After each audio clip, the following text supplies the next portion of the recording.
Então, continuando aí, então. Eu parei aqui nessa definição, né? Então, eu tenho aí uma L, que é de V em W, uma transformação linear. Aí a gente chama de núcleo dessa transformação e denota assim, quer de L, esse é o subconjunto de V, né? São os elementos que estão em V, no domínio da transformação, formados por todos os vetores de x, tais que L de x é o vetor nulo de W, tá? Essa é a definição de núcleo. Aí eu estou pedindo agora, no exemplo 8, né, o núcleo das transformações 1 e 5. Quer dizer, dos exemplos, né? 1 e 5. Então, voltamos lá no exemplo 1. Olha lá.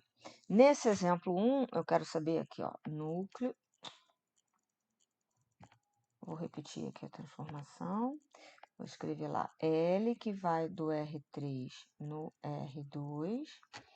E L de x, y, z é igual a xy, tá?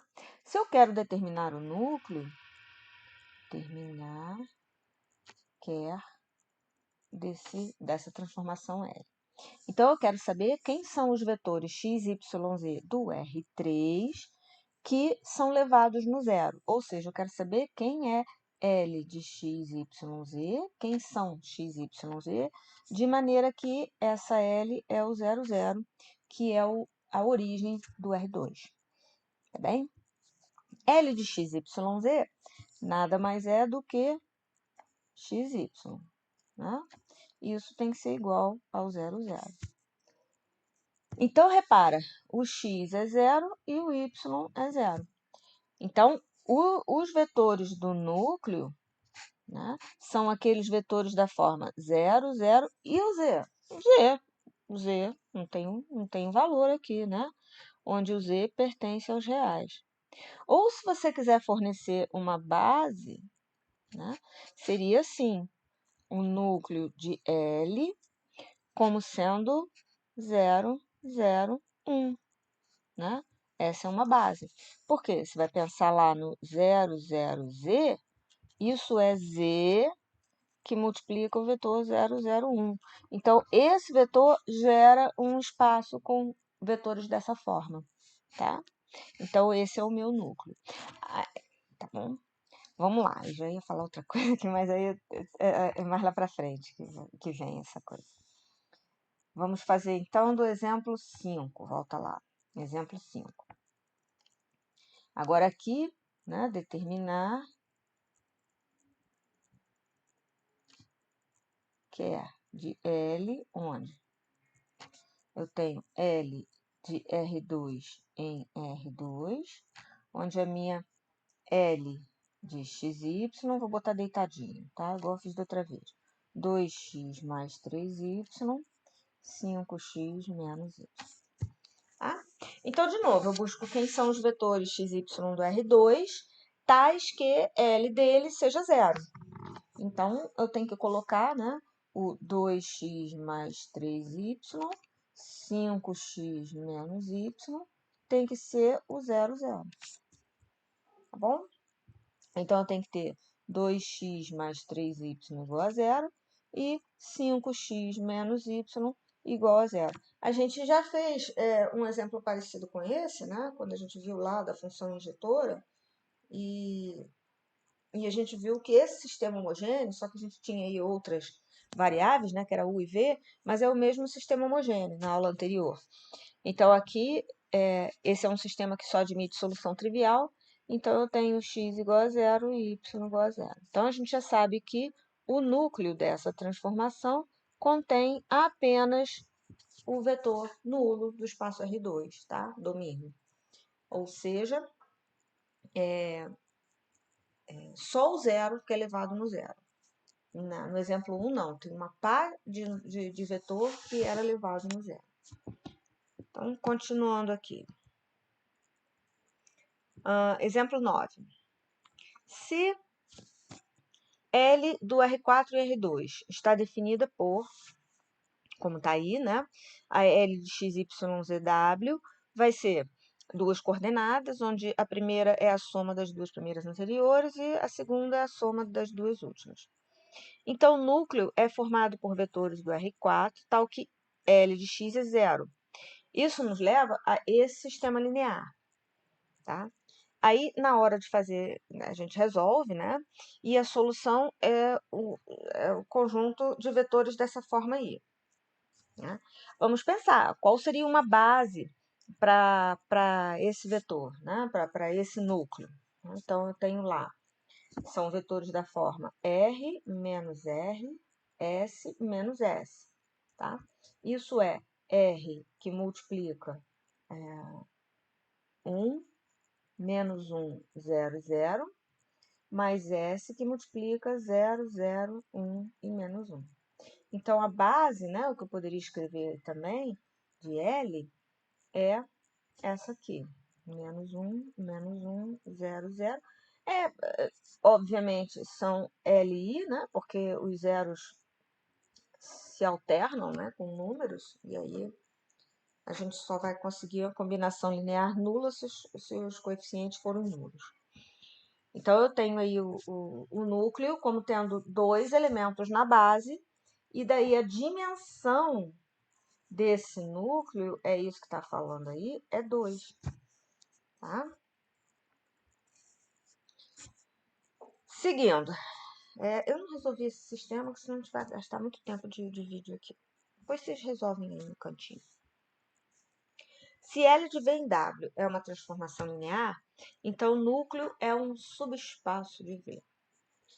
Isso dá para a gente provar. Vamos provar isso aí? Teorema. Né? Se eu tenho L de V em W, transformação linear, né? Então, quer núcleo de L é subespaço de V. Lembra como é que faz para provar que é subespaço? Primeiro, que o zero, né, tem que estar lá. Ou seja, zero tem que fazer parte do núcleo.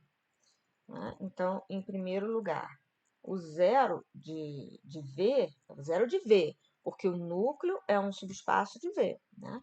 Pertence a quer de L, pois, né, L de zero de V é igual ao zero de W. Isso até por definição de transformação linear.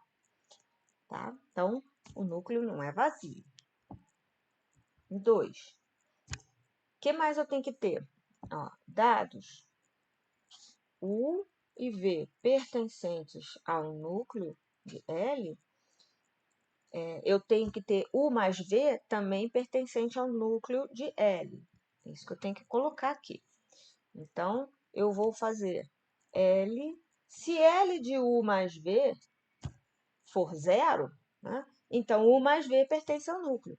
Então, eu vou fazer L de U, que por definição de transformação linear é L de U mais L de V. Né? Mas como U e V pertencem ao núcleo, eu vou ter L de U igual a zero de W e L de V... Meu Deus. Como é que eu fecho isso aqui?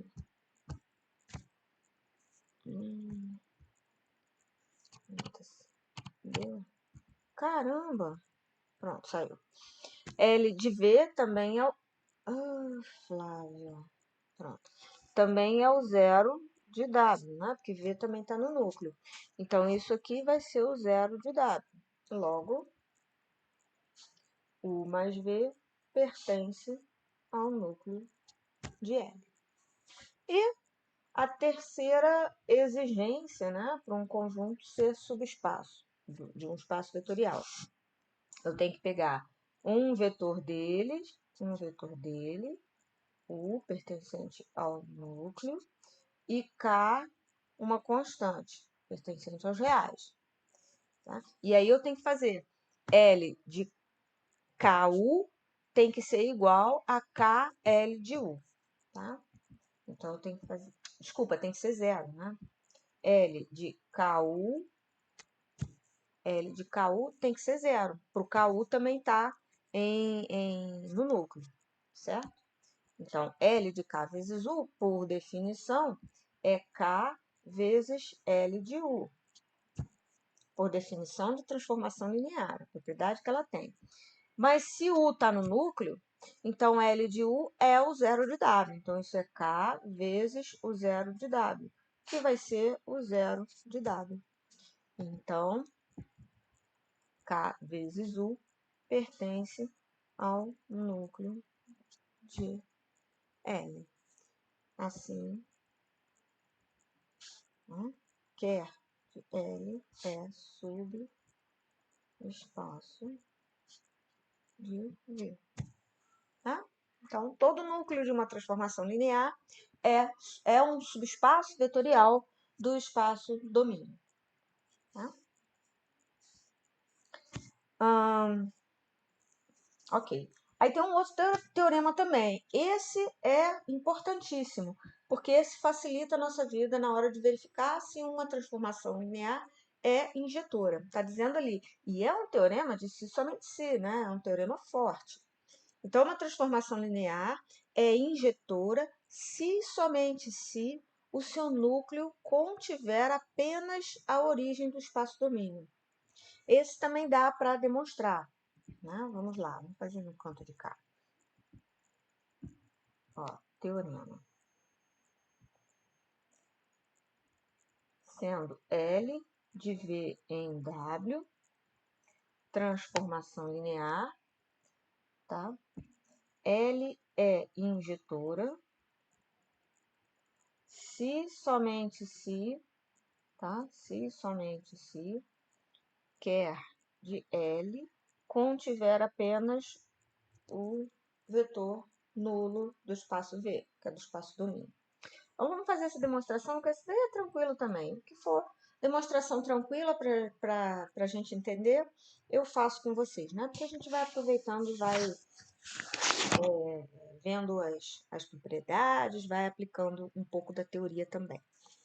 Então, bem, eu vou fazer a ida, ou seja, eu vou supor que L é injetora. E tenho que mostrar que o núcleo dela contém só o vetor nulo. Então, vamos imaginar que eu tenha um vetor x pertencente ao núcleo dela. Aí, o que eu preciso fazer é provar que esse vetor x é o vetor nulo de V. Tá bom? Bem, se esse x está no núcleo, então L de x é igual ao zero de W, tá? Porque ele está no núcleo, né? E a gente também sabe que L de zero de V é igual ao zero de W. Isso é outra coisa que a gente também já sabe, tá? Bem, eu tenho que mostrar, então, o quê? Bem, se L de x é o W, é o zero de W, e L do zero é o zero de W, então, eu tenho que L de x é igual ao L do zero de V, né? Porque essas duas coisas são iguais, tá? E aí, como L é injetora,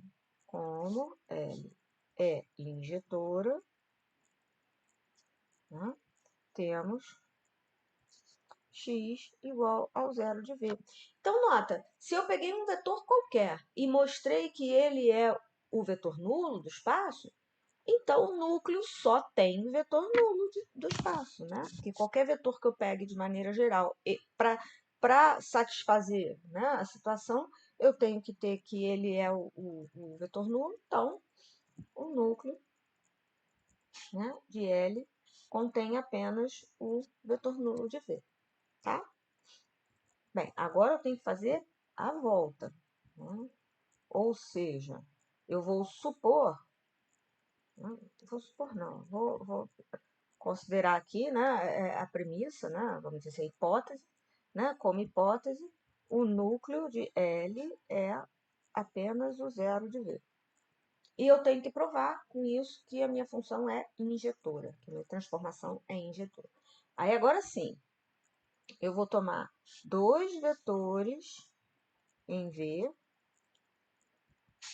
tais que, né, L de x igual a L de W. y. Tá? Não é assim que a gente mostra que uma função é injetora? Pega dois vetores quaisquer, afirma que a L de um é igual a L do outro e eu tenho que mostrar que eles são iguais. Tá bom? Bem, mas olha só. Se eles são se L de x igual a L de W, então, daí L de x menos L de y é igual ao zero, que aí vai ser um zero de W, né? Porque L de x e L de y estão lá no espaço contradomínio, que é o W, certo? Bem, aí aplicando propriedade de transformação linear, o que você tem aqui? Que o L de x mais, aqui é como se fosse um menos 1 vezes, né? L de menos y é igual ao zero de W. Ok? E daí, de novo, né, por propriedade, eu tenho que a L de x mais menos y, que é L de x menos y, igual ao zero de W. Mas olha só, o único elemento que é elevado no zero de W é o zero de V, porque o núcleo só contém esse elemento. Então, temos que x menos y é o zero de V. Logo, x é igual a y, tá? E aí eu tenho que L é injetor. Tá bem? Então tá provado aí este teorema. Vamos lá. Definição. Se L de V em W é uma transformação linear, então a imagem de L, representada por aquela notação normal que vocês conhecem, IM de L, é o conjunto de todos os vetores de W, está lá no contradomínio, que são imagem por L de vetores de W, de V, desculpa. Assim, um vetor y de W está na imagem se existir algum vetor x de V, tal que L de x é igual a esse y. Tá? E se a imagem de L for o próprio W, então a gente diz que essa função é sobrejetora. Lembra? Fazendo um diagraminha aqui. Ó. Para uma função, aqui está V, aqui está W, e aqui está L. Né?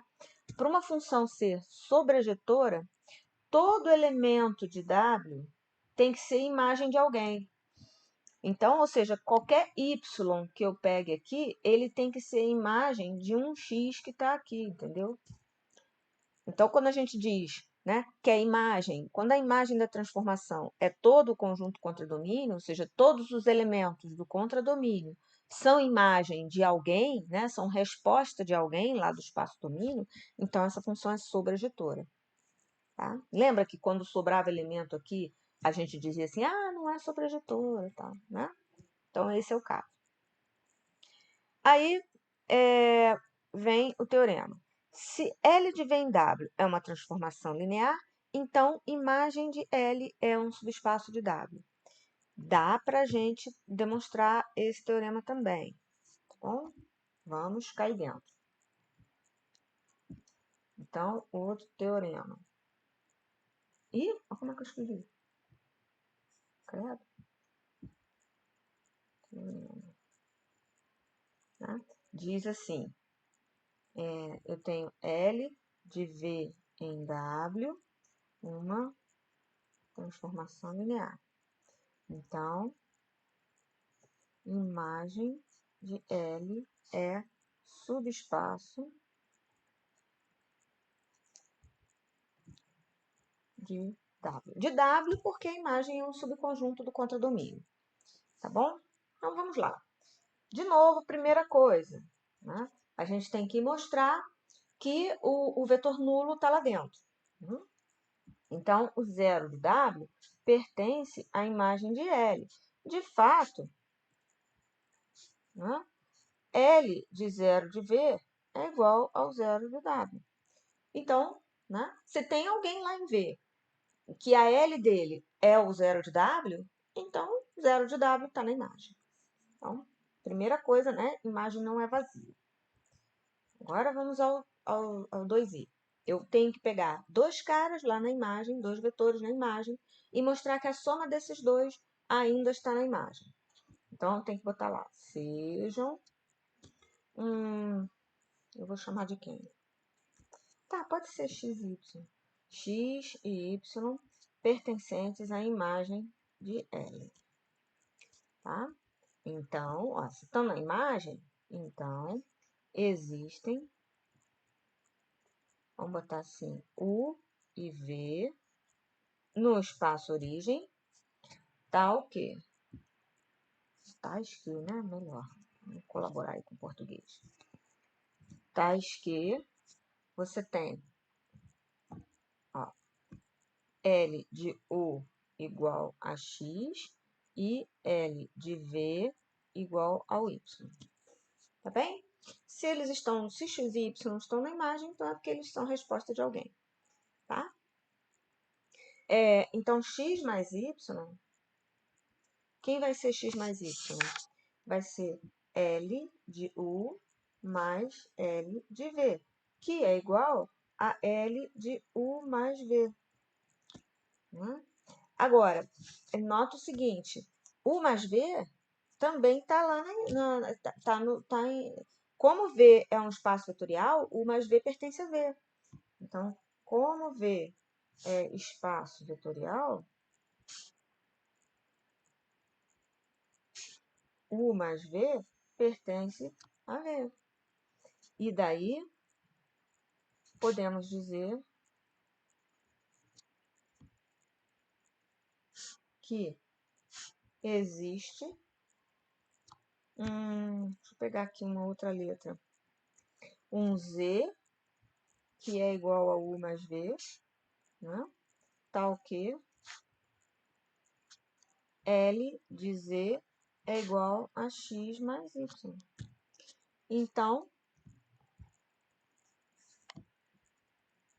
Então, esse X mais Y pertence à imagem de L.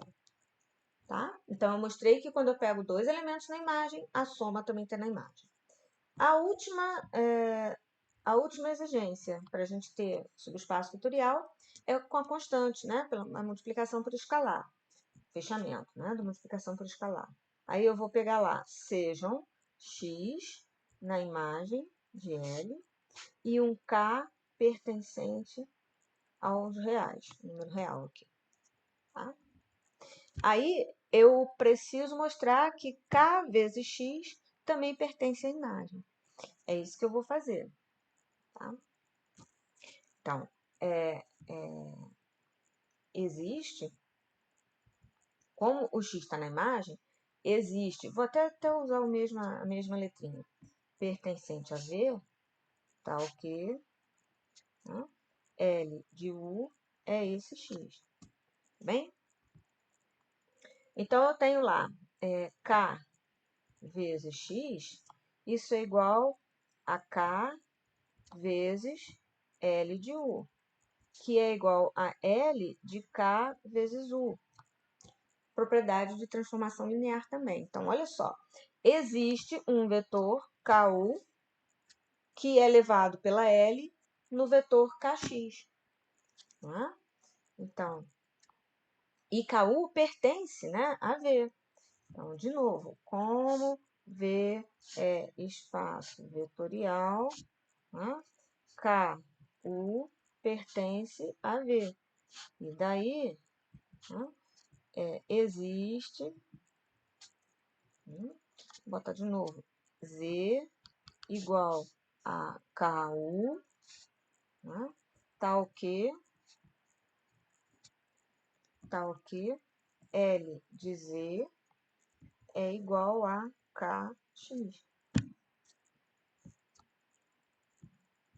Logo, KX pertence à imagem de L.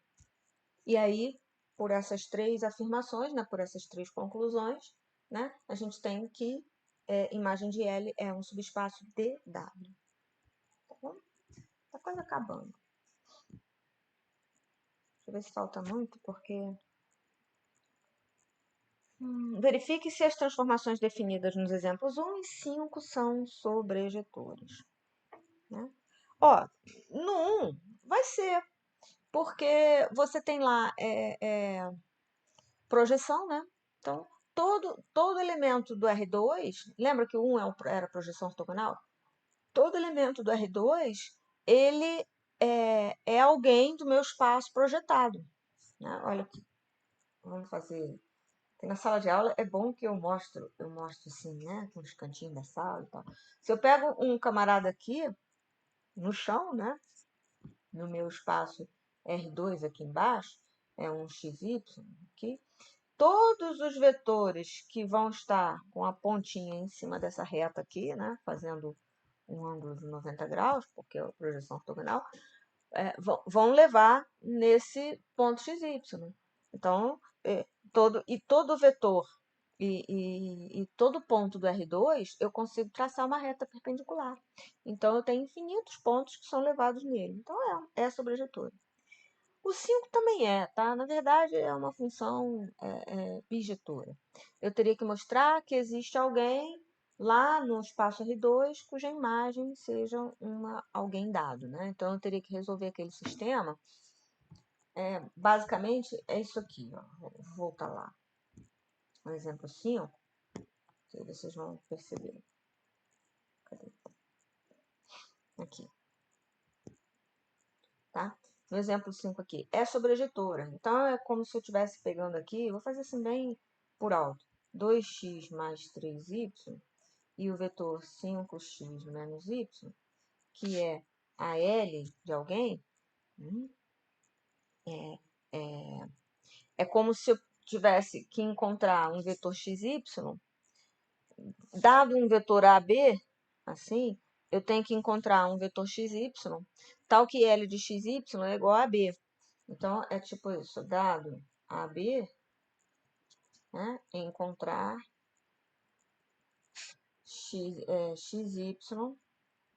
né, tal que L de xy seja igual a AB. E vocês vão encontrar, porque esse sistema aqui, né, ele é compatível, determinado, ele é bonitinho, dá para vocês encontrarem quem é, né, esse x e esse y em função aí dessas incógnitas A e B. É resolver esse sistema linear para quaisquer valores de A e B, ok?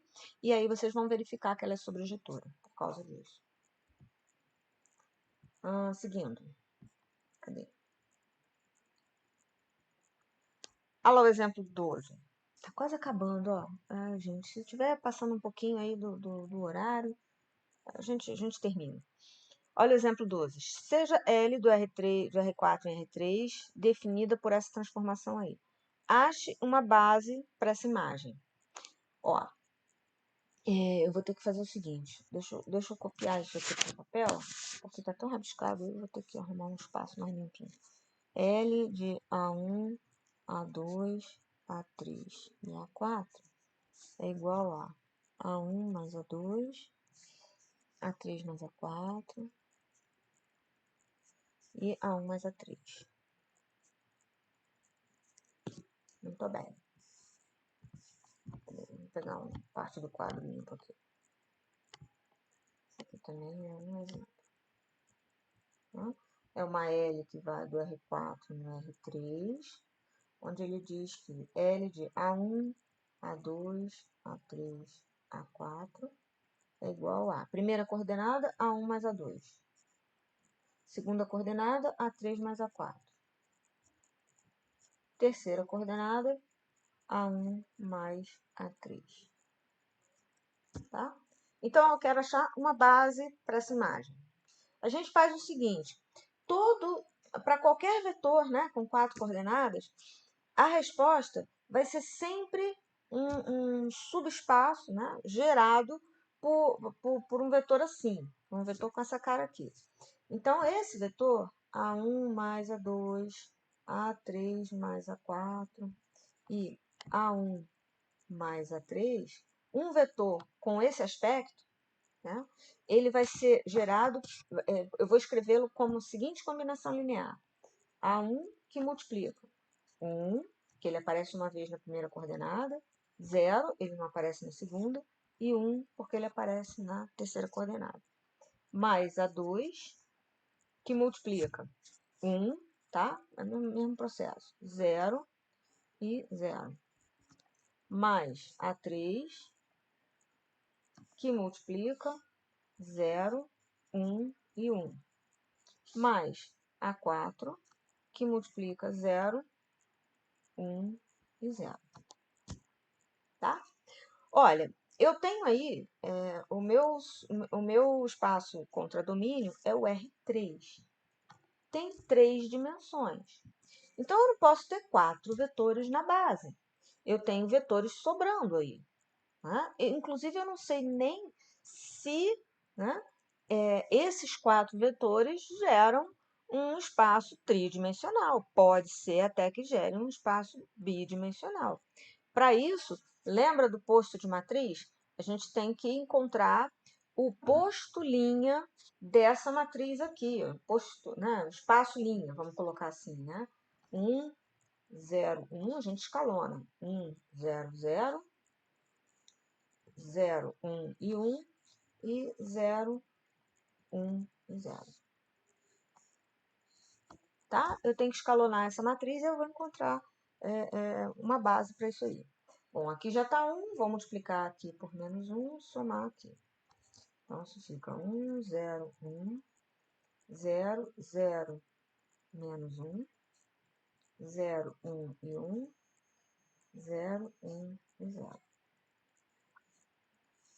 Bom, esse elemento aqui, ele tem que virar 1, tá? Então, eu não posso somar 1 aí. Eu tenho que trocar, por exemplo, essa linha com essa aqui. Vamos botar lá. 1, 0, 1, 0, 1 e 1, 0, 0, menos 1 e 0, 1 e 0. Pronto, agora ele já é 1. Tá? Então, eu vou ter que anular esse camarada aqui. Vou multiplicar aqui por menos 1 e somar aqui. Então, isso vai ficar 1, 0, 1, 0, 1 e 1. Aqui já é 0, 0, menos 1. E aqui 0, 0, menos 1. E olha só, igual, né? Então, eu posso cortar essa daqui. Aí, pronto, ó, eu cheguei, olha lá. Eu cheguei, né, à base. Aqui eu já tenho um triângulo de zeros, tá vendo? Então, eu posso ter uma base para essa imagem. A imagem de L é gerada por esses 3 vetores aqui, né? Porque essa matriz é equivalente por linhas a essa daqui. Então, o espaço linha dessa matriz é igual ao espaço linha dessa outra aqui, tá? Então, é 1, 0, 1, 0, 1 e 1 e 0, 0, menos 1. Essa é a imagem. E, além disso, a dimensão da imagem de L é 3. Ora essa. Então, pensem bem. Se a dimensão da imagem é 3 e a imagem é um subconjunto do R3 e é um subespaço vetorial, qual o subespaço vetorial do R3 com 3 dimensões que vocês conhecem? Somente o próprio R3. Então, a imagem dessa transformação é o próprio R3, e daí ela é sobrejetora, perceberam? Então, a imagem de L é o próprio R3, e L é sobrejetora. Entenderam o que eu falei? Né? Você sabe que a imagem é um subespaço. Você sabe que a imagem tem dimensão 3 igual à dimensão do espaço vetorial, no qual ela está incluída. Né? E a gente pergunta, qual o subespaço de 3 dimensões do R3? Só tem um, que é o próprio R3. Né? R3 aqui. Então, a imagem de L só pode ser o R3, e daí L é subjetora. Tá certo? Bem, aí agora aqui a gente pode finalizar. Né? Esse teorema aqui eu não vou provar não, porque esse teorema aqui ele é mais complicadinho de provar, tá? Então, a gente tem que a dimensão do espaço, né, do núcleo, mais a dimensão da imagem é igual à dimensão do espaço domínio. Tá? Então, repara nessa transformação aqui. Ó. A gente encontrou que a dimensão da imagem é 3. Tá? A dimensão do espaço-domínio é 4, porque eu estou lá em R4. Então, obviamente, a dimensão do núcleo é 1. Se a dimensão do núcleo é 1, o núcleo não é só o zero de V. Então, essa função não é injetora, essa transformação. Tá? Bem, é uma maneira da gente determinar até isso, inclusive, né? Porque você tem lá a soma das dimensões, tem que ser igual à dimensão do espaço-origem, certo? Então, por meio disso daí, você tem como determinar a imagem do núcleo, né? A imagem do núcleo, a dimensão do núcleo, e aí definir se ele contém apenas o zero ou não. Porque se ele tiver apenas o zero, tá? Ele como subespaço, tiver apenas o zero, a dimensão dele vai ser zero, lembra disso? Que a dimensão de um subespaço que contém apenas a origem é nula, tá? E aí, por conta disso, a gente tem esse corolário, que se a dimensão de V é igual à dimensão de W, então a gente tem o seguinte, se L for injetora, então vai ser sobrejetora e vice-versa. Óbvio, né? Porque se eu tiver a dimensão de V como sendo a dimensão de W, olha lá o que vai acontecer. Né? Se ela for injetora, aí a dimensão do núcleo é zero. Mas a dimensão da imagem vai ser igual à dimensão no caso, dimensão de V, né? Vamos botar assim, a dimensão, cadê? Dimensão de V aqui, dimensão de V, tá? Não vai ser zero mais a dimensão da imagem igual à dimensão de V. Então, a dimensão da imagem vai ser igual à dimensão de V, que aí eu tenho que a dimensão da imagem é igual à dimensão de W, né? Porque a dimensão de V é igual à dimensão de W, e aí a imagem é o próprio W, e aí, por conta disso, ela é sobrejetora. E da mesma maneira, se for sobrejetora, ela vai acabar sendo injetora, porque a gente vai acabar concluindo que a dimensão do núcleo tem que ser zero. Tá certo? E com isso a gente finaliza aí esse texto e vocês podem cair dentro dos exercícios. Tá legal? Aí esse número 6 aqui, que é negócio de criptografia, decifrar mensagem e tal, não precisa fazer não, tá? Não precisa não. Tá bom? O resto dá para vocês irem fazendo. E um detalhe importante, né? Vou ver se eu consigo mostrar aqui para vocês. Ih, acho que estou sem internet. No Teams, vocês vão encontrar a solução de todos esses exercícios aqui. Tá lá como solução do texto 10, tá bom? Tá lá em arquivos, como é que é? Material de aula, lá dentro de arquivos. Tá bom, minha gente? Boa noite aí para vocês. Bom descanso.